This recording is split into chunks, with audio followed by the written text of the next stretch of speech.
Hey, if you missed the first part, it should be in the eye in the corner. So pause this video and watch that video first if you haven't. Did you watch it? Good. Anyway, on with the video. We shift to Ace Chemicals, where Killer Frost is already on the scene, ready to steal a specific formula. Suddenly, Batman crashes through the window, locking a fierce gaze on her. Killer Frost smirks and quotes, "Well, if it isn't for Batman here to spoil my fun, I take it." Batman immediately adopts a combat stance in response. Killer Frost conjures an ice sword and lunges at the Dark Knight. Precision Batman holds a battering, disarming her. Killer Frost creates an ice sword and swings it at Batman, who easily dodges the attacks. Batman grabs a metal pipe, strikes Killer Frost's hand, making her drop the ice sight. Frost swings her ice knife weakly, but misses due to the blow from the metal pipe. Batman counters with a forearm swing, knocking Killer Frost back. She gets up and slides forward on the ice, kicking Batman in the chest and taunts, "Strong slowpoke, lost your speed." Batman swings his fist, but Killer Frost dodges. He counters with an icy punch to the Dark Knight's gut. Batman retaliates with a two-handed axe punch to Killer Frost's skull, knocking him hurt but not down. Killer Frost roundhouse kicks the Dark Knight. Being too close proves to be her biggest mistake, as Batman grabs her by the leg and tosses her against one of the pillars. Killer Frost charges towards Batman, and Batman stands his ground, ready for the final assault. Two engage in a fierce fistfight, while Killer Frost lands a few solid blows thanks to her ice-based abilities. Batman's unmatched strength ultimately prevails. He cuffs her in the veins. "Who are you working for?" Killer Frost. "Look on the monitor, Batbrain." Batman turns to the screen where he spots the gesturing green Harley Quinn. She grins and says, "Bravo, I'm impressed. Eddie, I'd give you a treat for your stellar performance. And so much just by watching you. Anyway, here's your final clue to track me down. See you later, sweetheart." A scrambled street address flashes on the computer screen. Batman deciphers the address after about 2 minutes. He gets into his Batmobile. We next cut to the basement.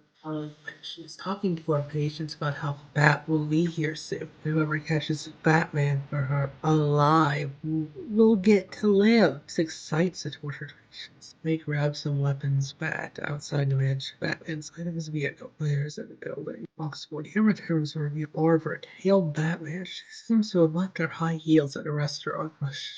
When Dr. Quincell was behind this, as she feared. Inside the mansion, Batman shines his flashlight, meticulously searching for clues. Out of nowhere, Harley's patients leap at him, attempting to subdue the Dark Knight. However, they stand no chance against his formidable skills. He swiftly takes some naps when one of the thugs brandishes a rocket launcher, poised to eliminate the Batman. But before he can even act on this, poison dart strikes them. To collapse. Shadows. Harley Quinn breaks out. "Didn't I say alive? I'm not angry. I'm not angry. I'm just disappointed."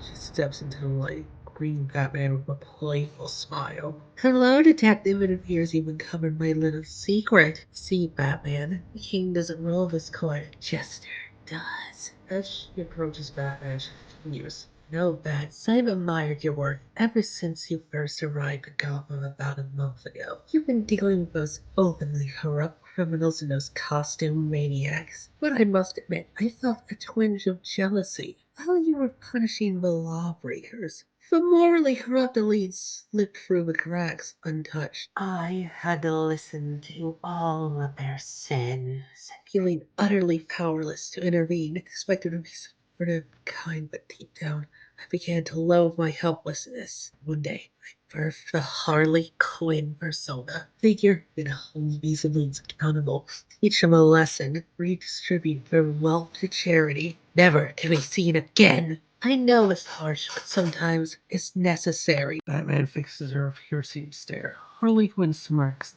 quips, "Wow, you know how to listen. Most of my clients don't. Shall you I can tell you're itching to turn me in. I probably deserve it, but I've come this far. So how about we have a showdown of wit?" Barbara, hearing this, stands frozen, struggling to Process the situation. She must remain silent. Harley can say you want to, especially since you haven't cuffed me yet. You had a whole minute to do it while I was chatting. I appreciate that, Bats. Suddenly, Harley springs into action, activating a series of laser blasters. "What do you think of my security, Bats?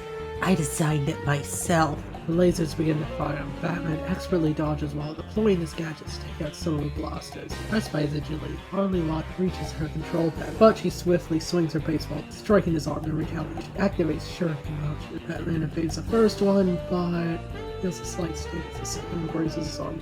Retaliation throws a battering and strikes Harley's left arm, causing her to drop a bat. Harley Quinn says, "Well played, cute Crusader. What have you considered? But you should watch your back." Spinning blades blast at Batman, but the Dark Knight easily dodges. Batman throws a battering, scratching Harley Quinn's arm. Quinn grabs her arm and hits Batman in the chest. Batman retaliates with a swift kick, knocking Harley Quinn back into the machine, which activates more lasers.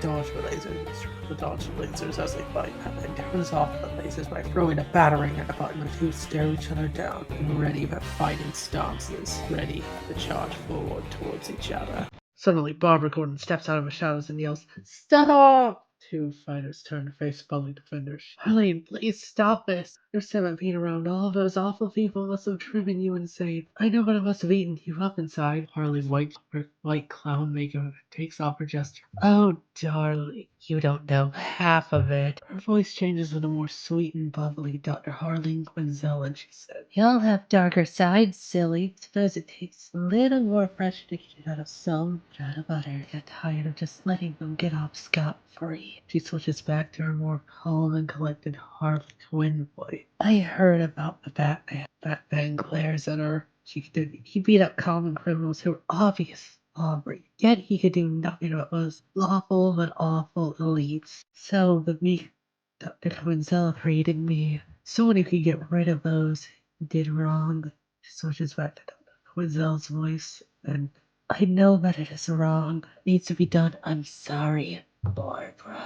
She turns to Batman and switches back to her voice and says, "I know that you'll try to stop my brand new success. And that's what makes it fun. Innocent lives could be at risk," Batman says. I know. That's awful." Harley Quinn returns to control. "The higher-ups must pay. You know that, don't you, Batman?" Batman glares at her. "Ford," Batman says. Harley Quinn says, "Great job, Detective. Gold star for you, bud." "He's going to be at the party tomorrow." I plan to crash. "No, we can look at that. I've been monologuing for a while now, so I'm gonna bounce." "I don't want to spoil everything." After all, she uses a trapdoor and escapes. Batman grappling away to Cool a plan to stop the assault. Even Barbara feeling conflicted. We cut outside a place named Il Casino Scarpe, where some folks were playing games, drinking, gambling, and more. Somebody in a dark crimson cloak, but only shows his eyes and pale arms, walks in. Everyone's eyes dart toward him, seemingly intimidated by his appearance. Suddenly, a man dressed in a polka dot outfit walks over to the cloaked man and says, "Hey, loser, do you have business here?" The cloaked man says, "As a matter of fact, I do. If you do not get out of my way, you will not be breathing soon." The polka dotted man says, "Well, this is as far as you go, wise guy." The cloaked man cracks his neck, pulls out a sword, swinging it at the polka dotted man, slicing his arm off. The polka dotted man tries to throw a kick and yells, "Who are you?" Crimson cloak, "They call me the Mad Monk." The Mad Monk grabs the dotted man by the throat, pulls down his mask, revealing his vampiric face, bites down hard, draining the blood from the dotted man, throwing it to the ground. Everyone terrified picks back up, and now, where is Scarface? Bruised up cloak says, Don't worry about it. I'll take you to him." Cut to a dark room. The ventriloquist, covered by Scarface on his right hand, lit up by the golden lamplight. Mad Monk walks into the room and says, "Hello, Don Scarface." Scarface's eyes dart to the Mad Monk. As if he was alive. "What brings you here, mister in the red cloak? Like you're ready for a masquerade, eh?" The Mad Monk says, "Well, I heard you were working on a special drug called fever. I have a client that will pay me handsomely if I get my hands on it." Scarface softly laughs and says, "Sure thing, listen up. Fever's got a knack for boosting your muscle and speed, capiche? But here's the kicker. It also cranks up your aggression and wipes out any sins or right or wrong, turning you into a real beast. The worst version of yourself." The Mad Monk says, "Hand it over." Pulling out a sword, Scarface says, "Keep that blade, will you? I'm still lay up for you." The Mad Monk puts away the sword and Scarface says, "Good boy." You have some smirk. "Listen here, pal. Land over the goods, but you gotta cough up that particle accelerator first to get the loadout. Exactly who you're looking to get that fever through. I'm even aware that you have a particle accelerator stashed away as we speak, so don't make me ask for it twice. Hand it over." Mad Monk places the particle accelerator and says, "Oh, How did you know? Scarface says, growing up in the underworld, you learn the size of folks like their pages in a story. Grabs a part of himself. Places a suitcase filled with fever on the table. Mad Monk grabs the suitcase and walks off. We cut to an abandoned warehouse with tools and mechanical equipment scattered all about. Mad Monk walks in with a suitcase filled with fever and places it on the desk. Harley Quinn steps out of the shadows and says, well done, pal. And my payment? Harley Quinn laughs. She says, oh, silly me. She throws a spell book on the table. Mad Monk takes a spell book and leaves. Quinn takes a syringe of fever. She softly says, I think I know just who to test us on. We cut to the next day with a party at the Gotham Seaside Penthouse. Every important name in Gotham is there, including Rupert Thorne. You see Barbara at the table, pouring herself a glass of soda. A woman with short black hair walks over to Barbara and says, long night, huh? Barbara says, you don't know half of it. Black-haired woman says, oh, by the way, my name is Cassie Kane. I'm new in town.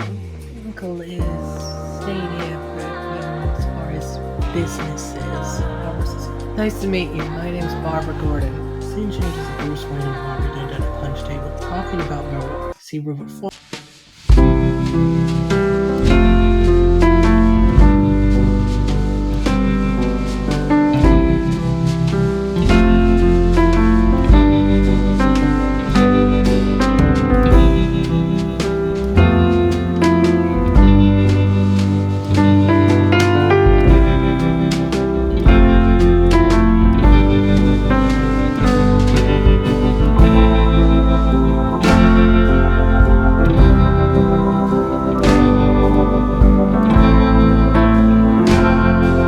The lights turn off. Some circus music starts playing.